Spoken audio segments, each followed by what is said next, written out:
Chris Ballard, if Frank Reich is on the table, Chris Ballard needs to be on the table for some of the lunacy that he said. Not only that he can't decide if culturally if we need a tank and get a guy.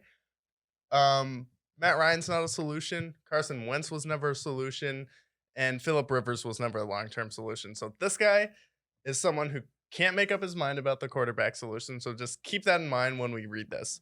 So first off, we have Colts GM Chris Ballard saying to the media it was too critical of him not drafting wide receivers. He said, "Y'all been kicking the shit out of me for as far as drafting wideouts, and now we're underperforming on the offensive line." Okay, well, my first reaction to that is the player that they're talking about, because they did draft a wide receiver in the second round, Alex Pierce.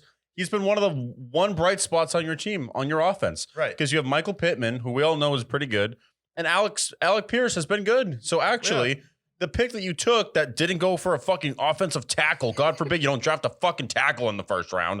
You draft a wide receiver because you need one, because, your offensive line wasn't the problem. That's your problem. That's my thought. And one thing I'll say about this real quick.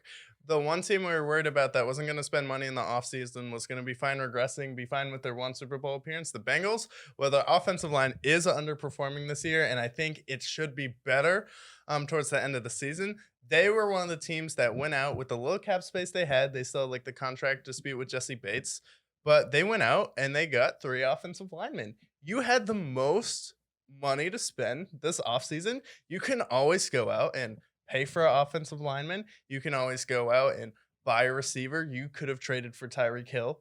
You could have traded for A.J. Brown. They probably wouldn't have traded him in division, but you still could have gone out and got one of those guys. So that excuse is just dumb for me.